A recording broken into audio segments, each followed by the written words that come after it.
Continuing on with our friend application, in this video we're going to discuss why we need a contract class, then work on the code for it. So let's get into it. Okay, so we're going to go back to our project and we're going to go into the contract class, friends contract. And I'll just make that full screen.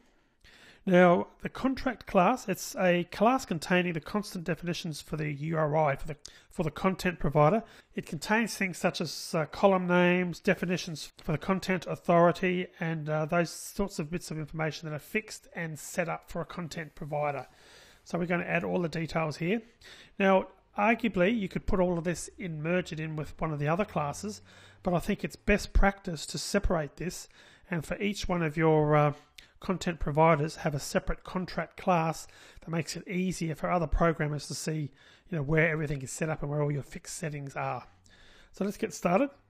First things first, we need to create an interface which is going to contain the columns for the friends table. So I'm going to type interface, friends columns, and these are the columns in the database. String friends name equal, and this is the name of the field in the database essentially, so I'm going to call that friends name as well. String friends email equals friends email, and friends phone number equals friends phone. Okay, so that's the interface for that. Next, we need to define our content authority. So if you remember from the previous video where we talked about the authority and the path and the ID for our content provider string. So we're going to start by typing public static final string and content authority. So this is the content authority for this class, for this content provider. So we're going to call it org.example.android.friends. So essentially the package name at the top there, but we're going to put the word provider on the end of it, just to make it clear, because remember that this can ultimately be used by other people as well, other apps as well. I'll just fix that typo there, content authority. So next we need to set up our base content URI. So again, we talked about what URIs were in the previous video. So I'm going to type public static final URI. We're going to have a base content URI. So that's really the top level, if you will, of our content provider. So that's going to be, we're going to type URI.parse. So we're going to create a URI. So we're going to type in content : // You remember that's how a content provider string starts as. Then we're going to add the content provider to that as well. So we've now got a string that will now contain the basics for our content provider lookup. So next we need to define the paths. So you remember the paths was the second component of the content provider string. In this case, we've only got the one, but this is where you'd be setting up multiple ones if you had them. Static final string, we're going to call this path _ friends. Friends because it's the name of the table essentially. Friends. And I'm going to set up a array of strings which contain all our top level paths. Even though at the moment we've only got just the one. But this is where you'd be putting in if you had multiple tables. So we're going to just call this one path friends. Okay. So next we need to set up a class for our friends, which has got the basic information relating to that friends table. So to do that, we're going to type public static class friends implements friends columns, which you saw at the above, friends columns, and also base columns. Now base columns, I'll just expand that out to start. Base columns is part of Android and built into Android, so we can just take a quick look there. holding down my command button and clicking on base columns, and it's just two definitions for two standard fields. So the main field that we want to refer to is the ID. The underscore ID is a standard in Android. Pretty well every table you create should have an ID field, which is it's the ID effectively. And we're going to be talking about how we populate that in a future video, but we'll go back to where we were anyway. So that's that. So go back to our contracts class. So in here now we need to create a content URI for this particular path. So looking at the top, we've got content authority, which is the high level access to the content provider. What we're doing now is for the friends is sort of defining that next level, that path, but we want to actually create a string that's appropriate for this particular path. So to do that, we'll type public static final URI, because that's ultimately what we want it to be recorded as. We're going to call it content URI, and it's just for this class, and it's equal to, we'll start with base content. So we're going to create this first. It's based on this first part here, but we also want to add something to that. We want to go URI dot, we use a function called build upon. So in other words, we want to add to this URI. Again, this isn't a string, this is a URI. We're looking up here with base underscore content underscore URI. It's already a URI, so we're adding to that now. So this is how we do that. So we use a dot build upon. Then we type dot append encoded path. Then we type in our friends. So that's path underscore friends. And finally, we put build.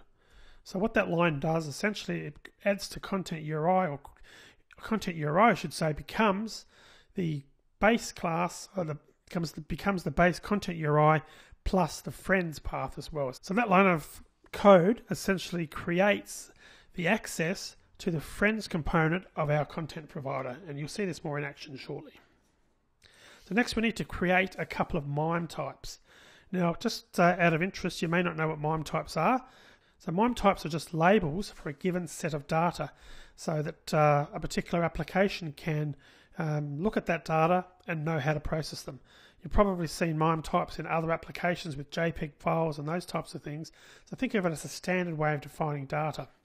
So what a content provider needs to do is create some MIME types for the type of data that it needs to work with. So to do that, we're going to type public static final string.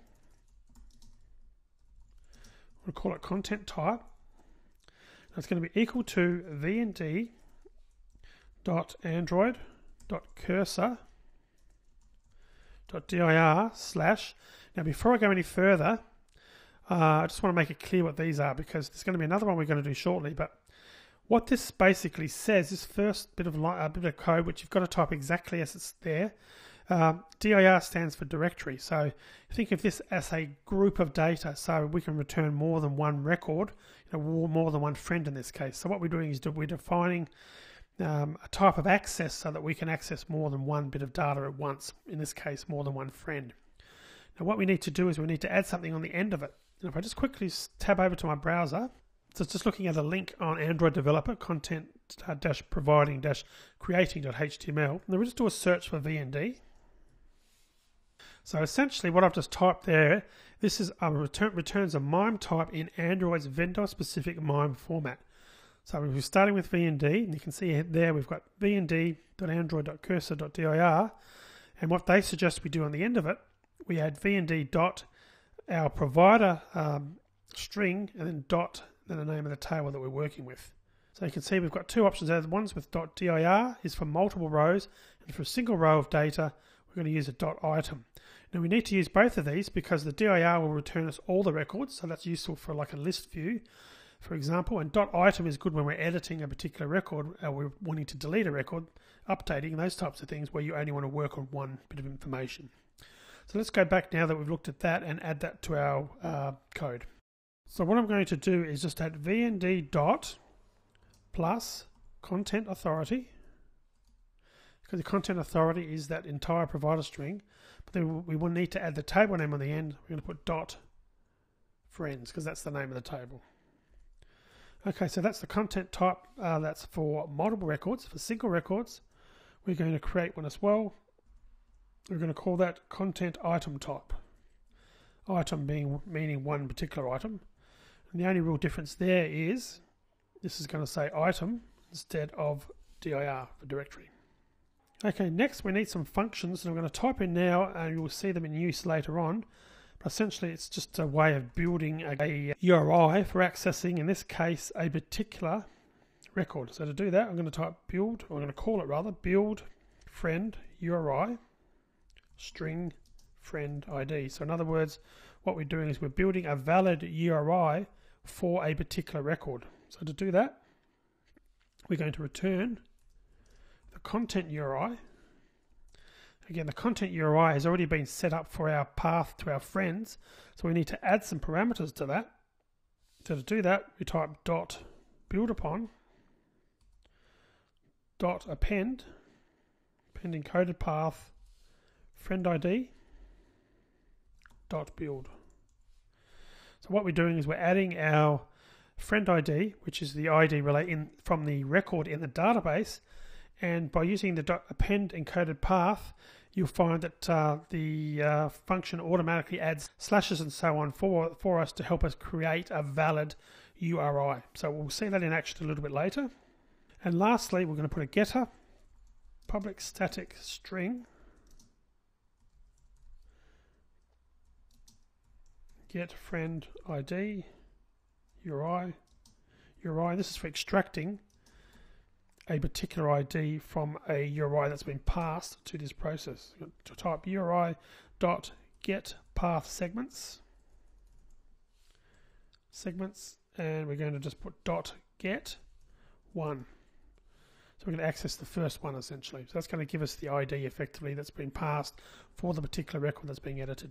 Okay, I'm going to finish the video there. So that's the basic class setup now for our contracts, for our friends contract. In the next video, we're going to go back and complete the friends database.